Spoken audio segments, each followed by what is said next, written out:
Добрі люди кажуть, що війни закінчуються перемовинами, домовленостями та підписанням мирних договорів. Хоча ми з вами пам'ятаємо, що Друга світова закінчилась підписанням капітуляції Третього Райху. Але нам весь час натякають про те, що ми маємо сідати за стіл перемовин вже. От просто зараз. Тому що всі втомились, тому що люди гинуть, тому що фронт став, тому що це невигідно для світової економіки і так далі, і так далі.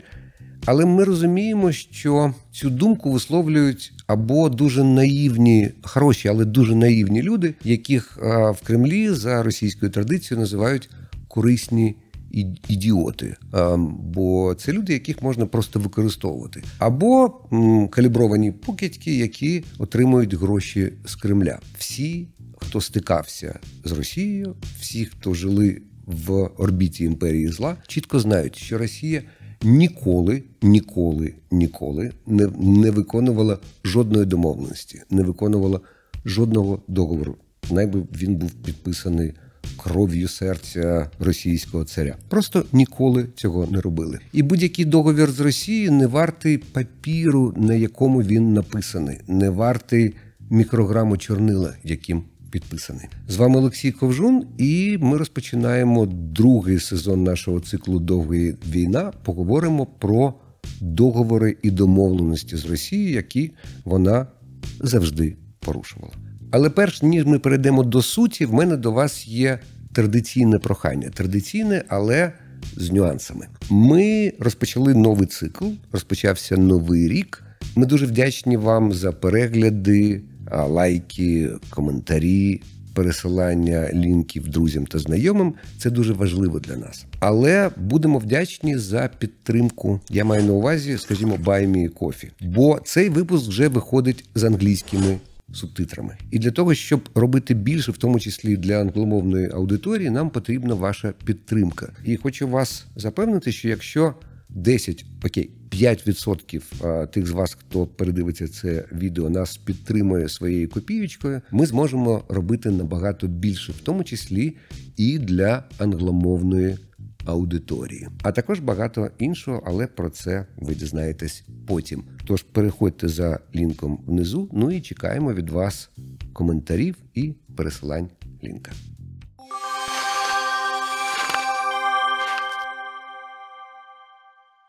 Хто тільки не підсовував нам свої мирні плани. Скажімо, китайський, класичний мирний план ні о чому, бо там взагалі просто написано, що давайте буде добре і не буде погано. І буде щастя. Ура! Слава Піднебесній! І Індонезія.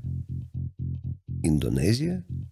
От прям Індонезія. Про Індонезію в мене є цікавий спогад. Це був, здається, березень чи початок квітня 22-го року.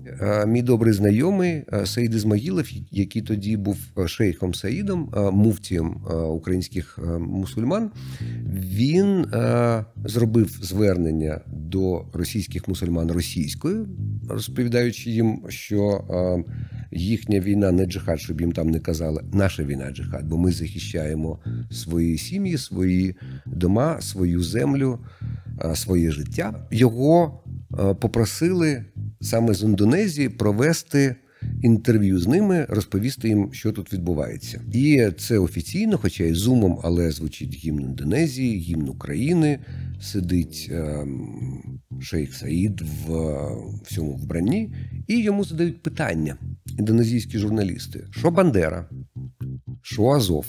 Що неонаци? І він так трохи підплив, тому що, скажімо так, в Індонезії не дуже актуальні історії, що відбувалося всередині ХХ століття в Європі, але вони про це чомусь думають. Чому думають? Ясна річ, бо росіянці вбухували дурні гроші на те, щоб вони щось про це знали. І оскільки гроші були дурні, щось там в голові лишилось. І ось Індонезія вийшла з мирним планом. Скажу чесно, я його не читав. От буду відвертим. Але грамотні люди кажуть, що навіть не смішить мене. Ще був африканський мирний план, ще був мирний план Трампа, він мій улюблений. Трамп сказав, що в нього є мирний план, але він нікому не скаже, який саме, бо дайте йому стати президентом, і він за 24 години завершить війну, бо в нього є мирний план. Який? Давайте я стану президентом, а потім ви дізнаєтесь. Тому що я можу закінчити війну за 24 години. Ну і так далі. Бо він повторює. If I'm president, I will have that war settled in one day, 24 hours. How would you settle that war in one day? Because I'll meet with Putin, I'll meet with Zelensky. They both have weaknesses and they both have strengths. And within 24 hours, that war will be settled. It'll be over. So I invite President Trump, if he can come here, I will need 24 minutes to explain President Trump that he can't manage this war. І цих мирних планів ми бачили безліч. І всі вони... Основний посил всієї цієї мирної двіжухи про те, що давайте зупинимо все, як є. От хто де стоїть, той там і стоїть. Там дипломати будуть розбиратися, політики, бо політики ж посварили два братніх народи, от тепер нехай мирять. Нехай розбираються, якось воно буде. Важливо, щоб Україна нікуди не вступала, бо не можна ж лякати Росію, бо вона така нервова, що ми не хочемо її лякати. Правда, класно звучить. Дуже хочеться таке підписати. Взагалі, перемовина – це така базова людська історія. Бо, скажімо, коли ви хочете дивитись футбол чи гратися на приставці, а ваша половина хоче дивитись серіал, а діти, якщо є, хочуть дивитись мультики, а пульт один і телек один – час для перемовин. Перемовини бувають із самим собою, коли ти для себе щось пояснюєш і ставиш якісь рамки, як я сприймаю те чи інше явище, як я реагую на те чи інше. І добре, коли є поруч кохана людина або добрі друзі, з якими можна поговорити про свої перемовини з самим собою. Але так буває, що для таких переговорів потрібен серйозний професійний перемовник, професійний переговорник. Саме такими є спеціалісти української платформи перевірених психотерапевтів «Розмова». «Розмова» дуже відповідально підбирає спеціалістів. Лише 4% бажаючих мають змогу потрапити на платформу. Ще «Розмова» допомагає військовим, закриває збору та надає безкоштовні сесії. Тож, якщо ви відчуваєте потребу в розмові з досвідченим і висококваліфікованим психотерапевтом, лишу лінк під відео. А за промокодом 2024 ви отримаєте знижку на 20% на першу сесію. Спробуйте. Все починається з розмови.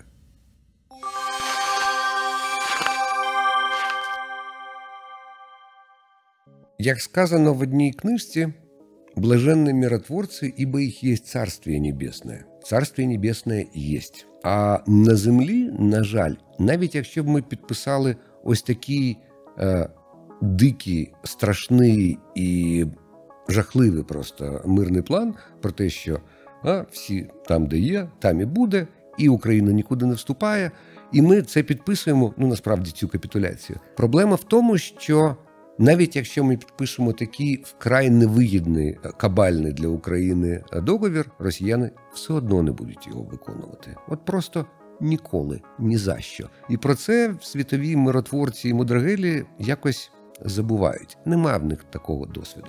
Про що можна говорити з росіянами? Ясна річ, оскільки вони володіють мовою якоюсь, то з ними можна говорити про будь-що. Скажімо, можна з ними говорити про сталий і справедливий мир. Говорити можна, але який цьому сенс? Вони цього не вміють, бо мирний договір для них – це не дипломатичний інструмент, а саме військовий. Згадаємо Чеченську війну. Коли росіяни її, скажімо так, програли, вони підписали мирну угоду, Хасавюртовський мир, підписали мирну угоду, яку виконували майже 3 роки. Там було написано, що Росія відчепиться від Чечні, що будуть нормальні стосунки, щастя, здоров'я. 3 роки.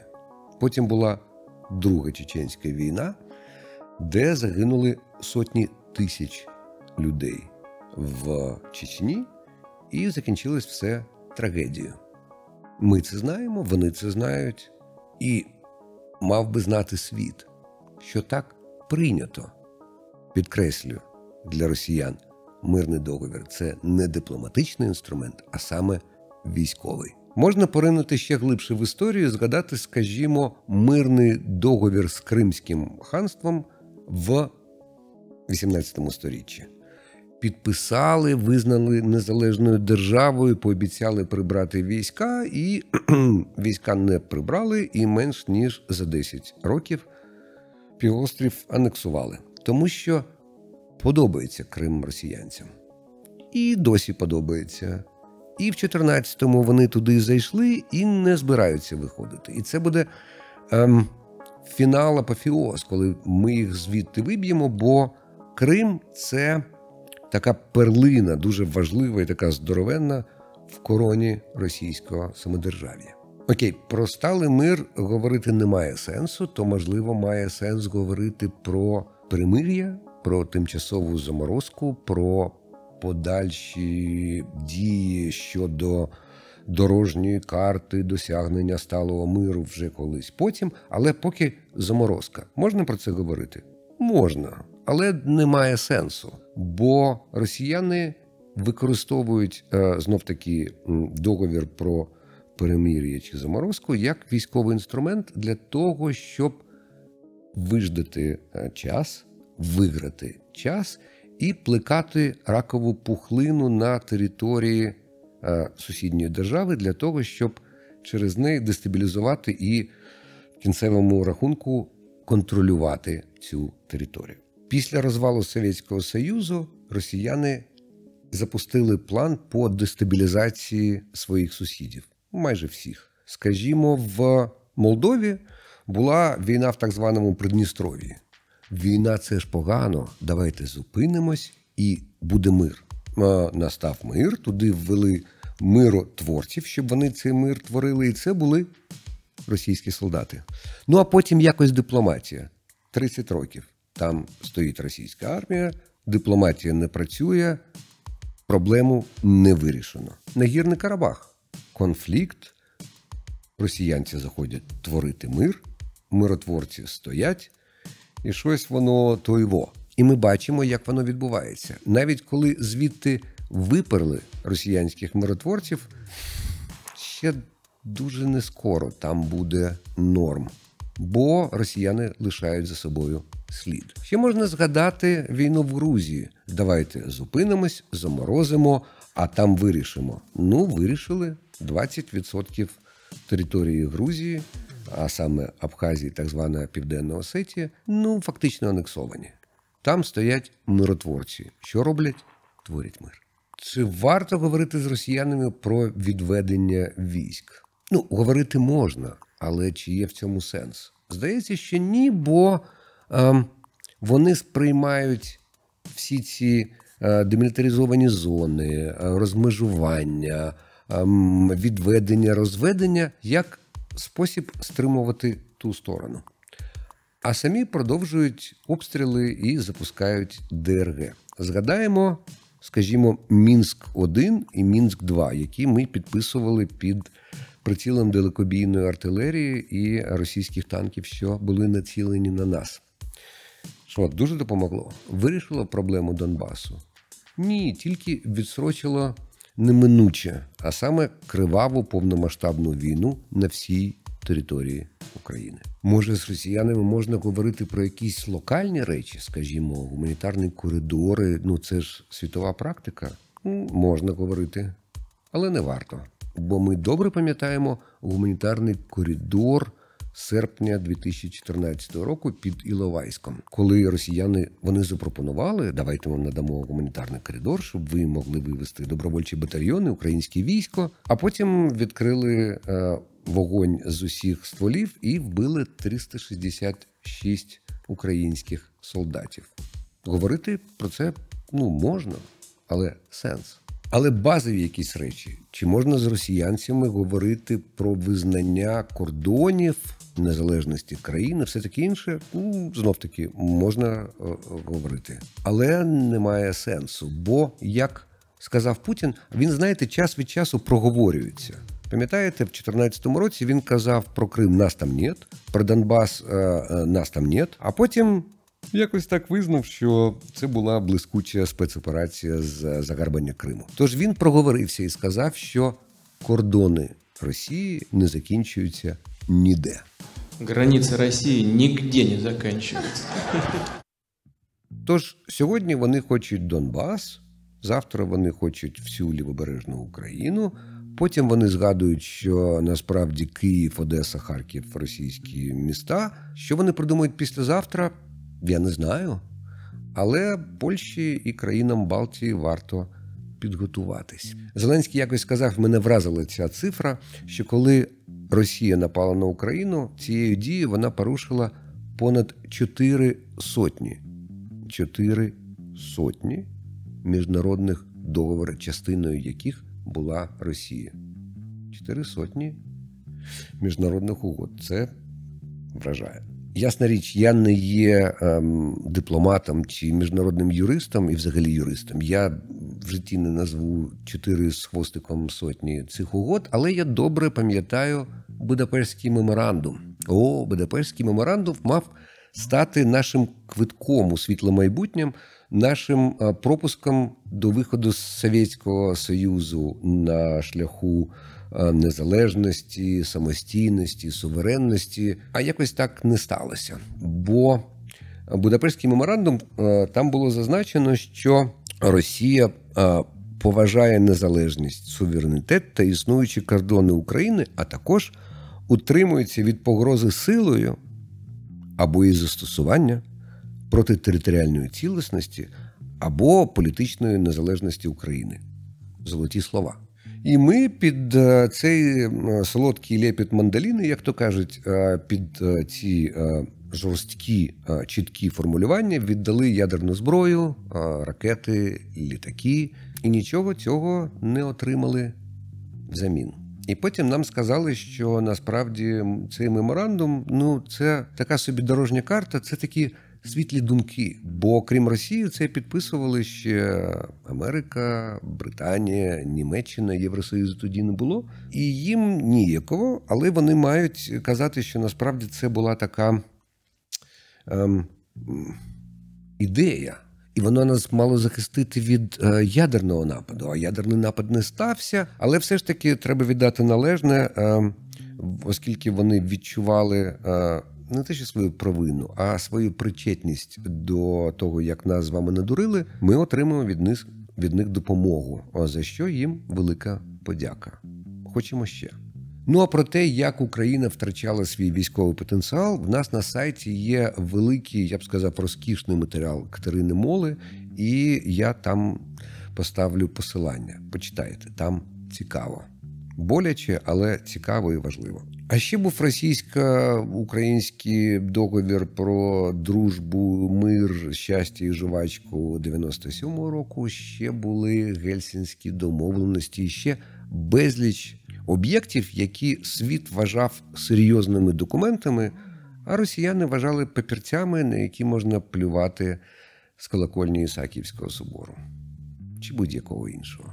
Чи просто сходити з ними той гендерний нейтральний тубзик, про який вони пишуть. Але припустимо, що ми з вами те, що називається прагматики. Тобто нас цікавить ця строчка і того, нас цікавить економіка і так, щоб було тихо. Окей? Давайте припустимо. Тож ми давайте зупинимось, заморозимо і почнемо торгувати з Росією. Скажімо, ми з вами в Німеччині. Да? І ми хочемо, щоб звідти приходили, якщо раніше це була пушніна, пінька і золото, то зараз це нафта, газ, діаманти. Приємно. А туди мерседеси і айфони. Начебто непогано, всім вигідно. Можна про це говорити? Можна.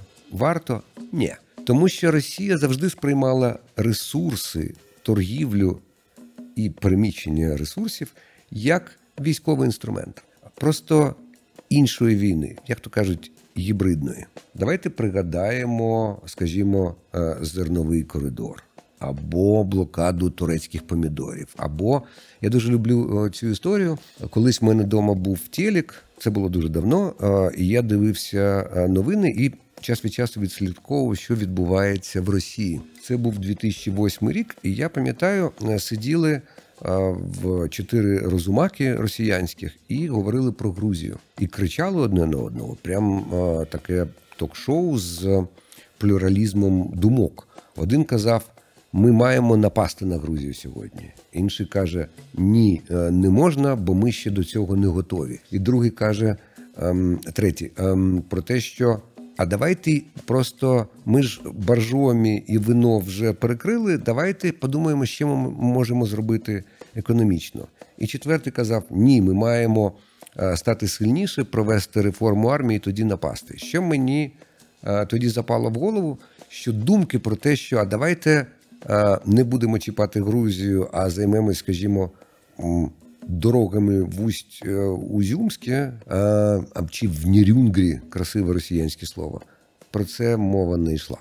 Тож Росія готова заморити Африку голодом, а Європу холодом, аби було так, як хочеться Путіну. І насправді росіянам. Бо історія про те, що Європа мерзне, вже не перший рік радує серця росіянських телеглядачів, коли їм це розповідають з телека. Вони там не були, але приємно.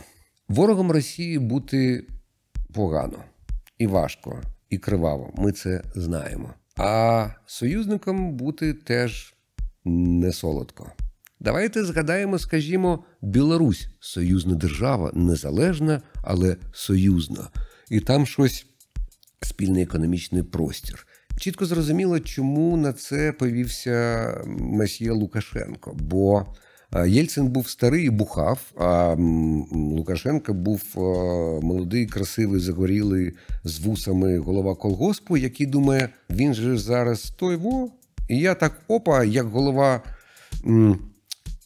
іншої союзної держави, в нас же є домовленості, я і на росіянський трон. Але якось не вийшло, і Білорусь якось не дуже самостійно. І, ну що, Олександре, як живеться, як вуса підкручуються? Щось там до трону далеко. Ну, а про країну і говорити сумно, бо телек російською, всі бізнеси здебільшого належать росіянцям, ФСБшники на всіх рівнях, тиша і благолепія всіх закатали в асфальт. Білоруські військові страждають і заздрять, бо вони розуміють, що якщо що, то вони стануть м'ясом, а росіянці отримують втроє, вчетверо, вп'ятеро більше грошей, бо це еліточка. І Білорусь, вона написано, що вона незалежна самостійна держава, а насправді це така підставка під росіянську ядерну зброю. Класно бути союзником Росії. Деякі західні політики і експерти вважають, що це відбувається зараз, тому що Путін такий. І це така путінська проблема, що він там з договорами, і їх можна зрозуміти, адже він при владі вже 25 років, і декілька поколінь європейських світових політиків, вони змінилися, і для них це завжди щось нове. Бо їх обрали, вони бачать Путін, тут є Толстоєвський, там традиція, душа, сльозка дитини, а тут Путін, і вони розуміють, що є велика російська культурна традиція, а тут є поганий Путін. Насправді не зовсім. Точніше, зовсім ні. Тому що є політична культура, є тяглість, є те, що прийнято називати менталітетом. Воно так є, воно так було, воно так тягнеться. Документи як військовий інструмент, а Росія не закінчується ніде. Нам на всіх начхати, бо ми головні в світі. Бум. Це традиція, що передається сотні років на Росії від діда до батька, від батька до сина, тому що жінки там не рахуються, це неважливо. Вони там в теремі оце прийдуть, а по чоловічій лінії передаються всі ці традиції. Сотні років. Російська традиція вчить нас, що договори має виконувати інша сторона. Бо для росіянців це такий рекомендательний характер. І взагалі це такий механізм відстрочки, доки сил накопичимо, чи грошей накопичимо, чи взагалі руки дійдуть. Так от і знаменита Переяславська рада, вона була викликана тим, що Гетьманщина шукала союзника. Це класичний приклад європейської історії. Країна шукає союзника і планує укласти класичний васальний договір. Тобто ми зберігаємо автономію, права і вольності, свої закони, свою мову, свою культуру, свою релігію, але за військову підтримку ми платимо данину, тобто гроші або торгові преференції, тобто щось економічне ми віддаємо, а ще завжди готові виставити на першу вимогу московського царя своїх вояків, певну кількість. Це класика, це європейський васальний договір з сюзереном. Що може бути простіше? Московський же цар з боярами мали на увазі, що вони просто анексують, приєднують до себе чергову велику квітучу територію з новими геополітичними обріями, з новими можливостями. І коли Хмельницький попросив, щоб цар першим склав присягу, демонструючи, що він розуміє і приймає рамкову угоду, росіянці відмовились, бо як це цар буде складати присягу своїм майбутнім холопам? Це ж не договір рівного з рівним, бо холоп має цілувати чобіт і радіти, що живий, а цар він сонцесяйний. Вся ця монгольщина, азійщина російського посольства зупинила присягу на декілька годин, бо старшина мала порадитись, бо так не буває. Це ж ми присяга, ви присяга, рівний. Якось запала така пауза, а представник царя гордо сказав: царське слово зміненим не буде. Серйозна заява, як в 90-ті за базар отвечу. Хмельницький і старшина повірили і принесли присягу, знаючи, що потім будуть ще письмові угоди. Письмові домовленості щодо Переяславської ради, їх називають березневі угоди, їх прописали, там чітко були зазначені права, вольності, обов'язки, хто кому що. Все було чітко прописано, так кажуть історики. Насправді, що саме там написано, ніхто не знає. Бо документ якось так і загубився. Дуже зручно, погодьтеся. А всі чорнетки, всі драфти цього документу, вони є. І ми навіть знаємо де. В московських архівах. Дуже зручно, правда? И в то же время громкий процесс рассекречивания уголовных дел был воспринят неоднозначно, в том числе и среди их фигурантов. Саме там знаходяться і документи щодо більшовицьких репресій в Україні, щодо Голодомору, щодо історії Другої світової війни. Саме там знаходяться документи, які росіянці вилучали з Донецьких і Луганських музеїв і архівів, де, скажімо, прописано, що УПА діяла на Донбасі. Бо сама пам'ять про це, вона дуже небезпечна для росіян.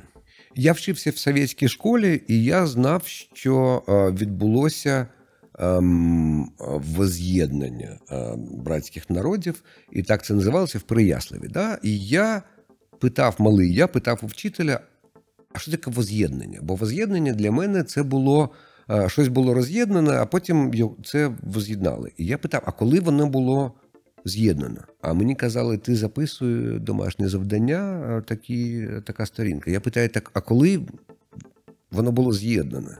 І вчителька, яка була добросовісною людиною, все ж таки історик, це був Совєтський Союз, вона не могла відповісти на моє запитання. І вона так з'їжджала, демонструючи, що не думай про це.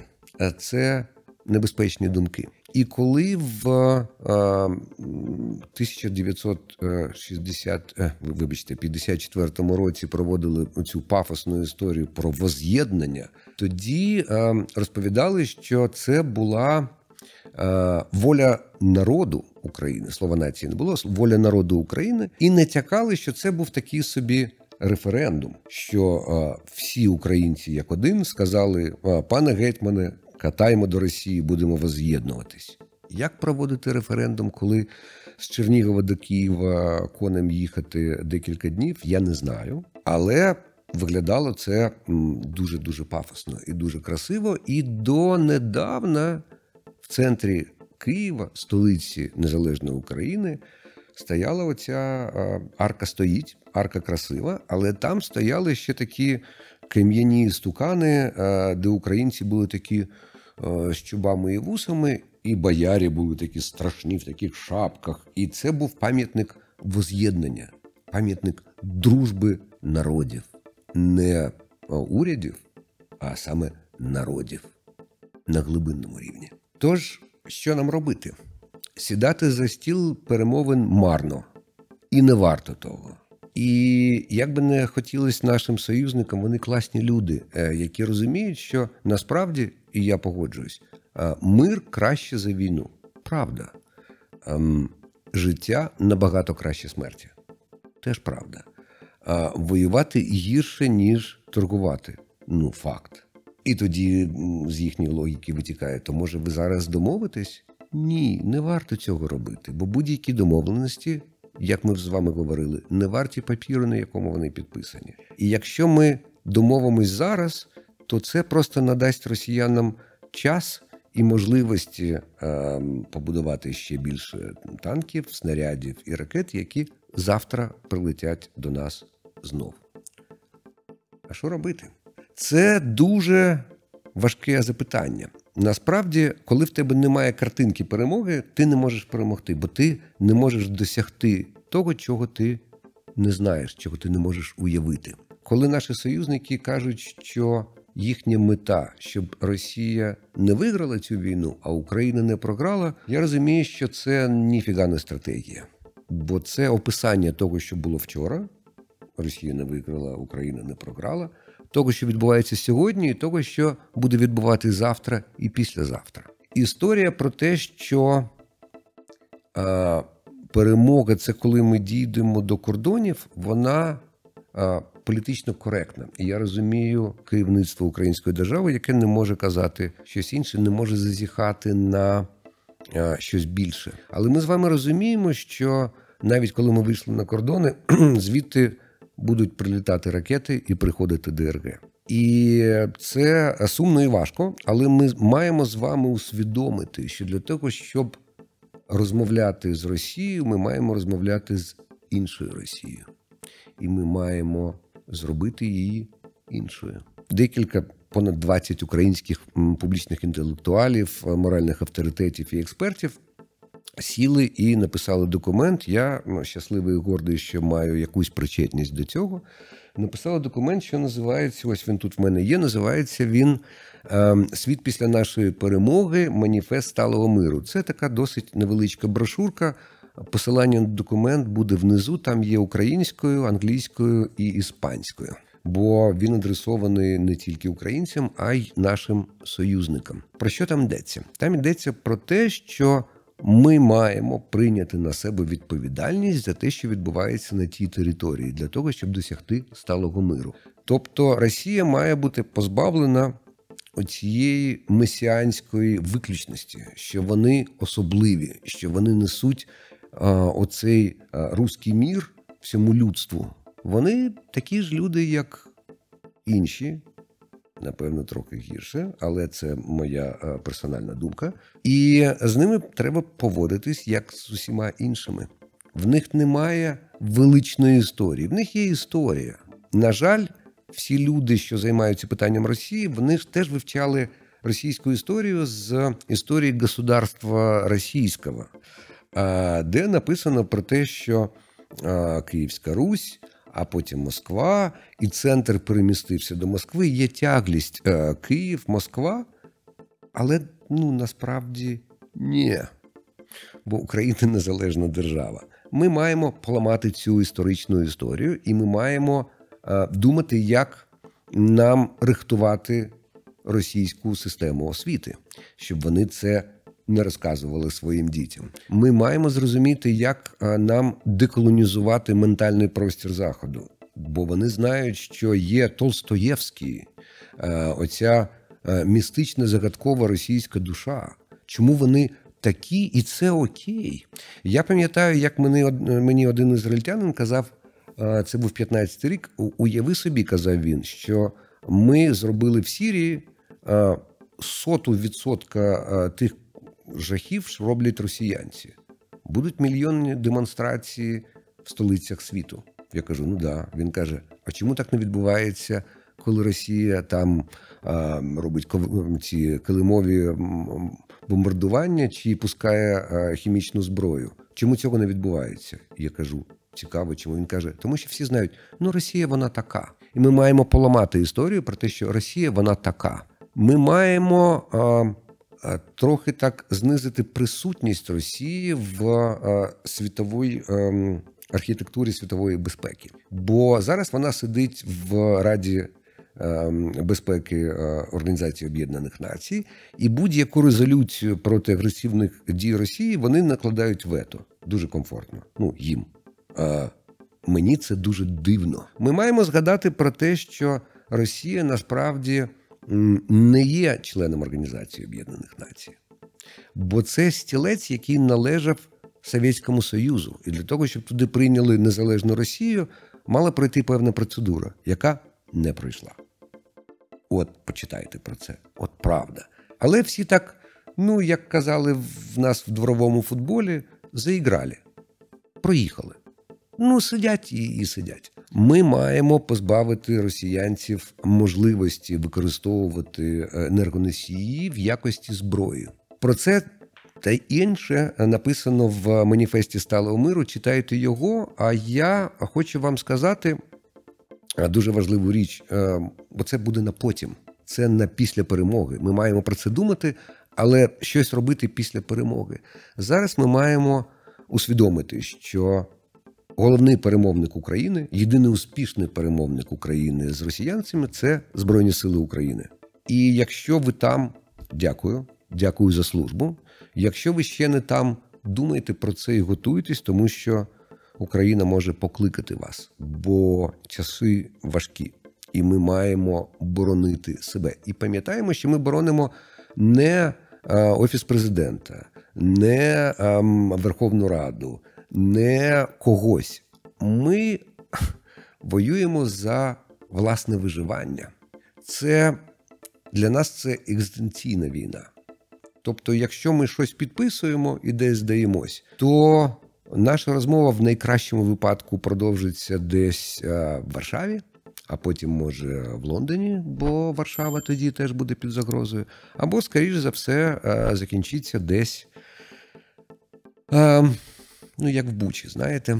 Тож, допомагайте армії, донатьте на армію, готуйтеся до служби в армії, але, як то кажуть, стоїмо. Дякую вам, на все добре.